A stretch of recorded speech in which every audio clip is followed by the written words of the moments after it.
Kabar gembira, PKH BPNT tahap 1 meledak cair. Rp600.000 di kartu KKS ini infonya. Halo Sobat Info Bansos terkini, apa kabar semuanya? Semoga selalu sehat dan dimudahkan segala urusannya. Kembali lagi di channel ini, tempatnya kita berbagi informasi terbaru dan terpercaya seputar bantuan sosial dari pemerintah. Nah, di video kali ini saya akan menyampaikan kabar gembira. Karena tepat hari ini, Februari 2026, ada banyak sekali bantuan sosial yang cair untuk masyarakat penerima manfaat. Jadi, silakan disimak baik-baik, jangan sampai ketinggalan informasinya. Pertama, Program Keluarga Harapan PKH. PKH kembali dicairkan untuk berbagai kategori. Mulai dari ibu hamil, balita usia 0 sampai 6 tahun, lansia di atas 60 tahun, penyandang disabilitas berat, hingga anak-anak sekolah dari tingkat SD, SMP, sampai SMA. Nominal bantuannya tentu berbeda-beda sesuai dengan komponen masing-masing keluarga. Pastikan dicek melalui buku tabungan atau ATM di Bank Himbara, yaitu BRI, BNI, Mandiri, maupun BTN. Kedua, bantuan pangan non-tunai, BPNT, atau kartu sembako. Untuk penerima BPNT, saldo sudah mulai masuk dan bisa dibelanjakan melalui e-warung atau agen yang sudah ditunjuk. Bantuan ini biasanya berupa saldo senilai Rp200.000 setiap bulan untuk memenuhi kebutuhan pangan pokok seperti beras, telur, dan bahan pokok lainnya. Ketiga, bantuan langsung, tunai dana desa. Beberapa desa sudah menyalurkan BLTDD tahap bulan Februari. Jadi bagi keluarga penerima manfaat di tingkat desa, segera konfirmasi ke kantor desa atau cek informasi dari perangkat desa setempat. BLT ini diberikan untuk membantu meringankan kebutuhan hidup sehari-hari, terutama bagi keluarga yang masuk kategori miskin dan rentan. Keempat, bansos pangan beras 10 kg. Selain bantuan tunai, ada juga bansos beras 10 kg dan minyak 2 liter yang disalurkan melalui Bulog. Beberapa wilayah sudah menerima distribusi langsung, baik diambil melalui kantor desa, kantor kelurahan, atau diantar ke rumah masing-masing penerima. Nah, sobat semua, itu tadi beberapa bantuan sosial yang cair di bulan Februari 2026 ini. Jangan lupa untuk selalu mengecek status bantuan melalui aplikasi Cek Bansos Kemensos atau langsung menanyakan ke pihak desa dan kelurahan agar tidak ketinggalan informasi. 7 bansos yang berlanjut di 2026, pemerintah memastikan bahwa bantuan yang bersifat fundamental dan struktural akan tetap berjalan. Ini adalah jaring pengaman utama bagi masyarakat rentan. Program bantuan yang akan cair di 2026 diantaranya itu yang pertama, Program Keluarga Harapan PKH. Sebagai primadona bansos, PKH tetap kokoh berdiri. Bantuan ini menyasar komponen vital keluarga, ibu hamil, balita, anak sekolah SD sampai SMA, lansia, dan penyandang disabilitas berat.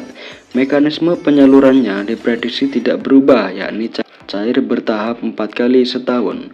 Yang kedua yaitu BPNT atau sembako, atau yang bisa disebut bantuan pangan non-tunai.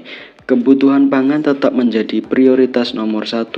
Meski ada wacana transformasi ke direct cash, transfer uang digital untuk efisiensi program ini dipastikan aman, yaitu dalam artian program BPNT masih terus berlanjut di 2026.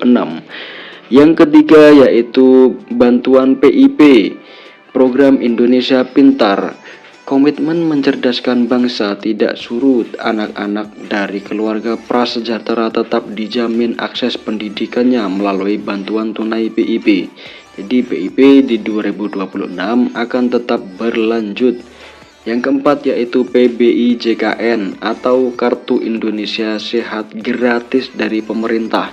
Kesehatan adalah hak dasar. Subsidi iuran BPJS Kesehatan bagi 40% penduduk termiskin tetap ditanggung penuh oleh negara. Bantuan beras 10 kg. Program cadangan pangan pemerintah CPP ini diprediksi kuat akan diperpanjang, berfungsi sebagai bantalan saat harga beras gejolak atau terjadi kerawanan pangan. Jadi bantuan beras di tahun 2026 akan tetap berlanjut. Yang keenam yaitu atensi lansia dan disabilitas berat. Kementerian Sosial terus menyalurkan bantuan rehabilitasi sosial baik berupa alat bantu, kursi roda, alat dengar maupun makanan bagi lansia tunggal dan disabilitas. Untuk yang ketujuh, bantuan pena pahlawan ekonomi Nusantara. Ini adalah bintang baru bagi KPM usia produktif di bawah 40 sampai 45 tahun yang sudah lama menerima bansos. Pemerintah menawarkan modal usaha hingga 5 juta rupiah. Syaratnya harus siap graduasi atau mundur dari kepesertaan bansos reguler. Setelah usahanya mandiri ya. Jadi nanti akan ada pengembangan apa skill-skill yang bisa dipelajari dan dipraktekkan. Dalam artian harus melalui proses graduasi secara mandiri atau graduasi secara sukarela. Tidak semua kabar itu manis ya. Ini dia yaitu kabar di tahun 2026 menjadi akhir perjalanan bagi bansos yang sifatnya ad hoc atau sementara.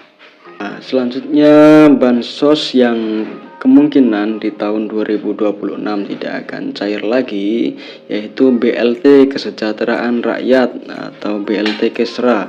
BLT mitigasi bantuan tunai tambahan yang sering cair di momen tertentu seperti saat inflasi tinggi atau El Nino dikabarkan berhenti total per 31 Desember 2025.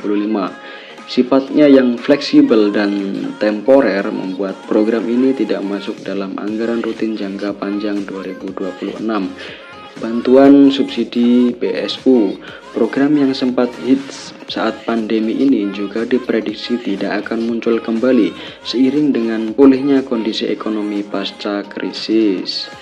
Ya, jadi ada beberapa bantuan yang kemungkinan di tahun 2026 tidak akan cair atau tidak rutin cair per bulan sesuai dengan kondisi yang ada di lapangan seperti inflasi tinggi atau El Nino dan lain sebagainya. Ya, lalu isu yang sangat hangat di tahun 2026 yaitu era baru bansos digital dan seleksi alam KPM. Isu paling strategis di tahun 2026 adalah digitalisasi dan validasi ketat. Pemerintah melalui bocoran dari Menko Luhut Binsar Panjaitan merencanakan peluncuran sistem bansos digital berbasis artificial intelligence atau AI. Tujuannya yaitu memberantas hantu bansos alias penerima fiktif, penerima ganda atau salah sasaran. Jadi concern pemerintah sangat concern di situ ya.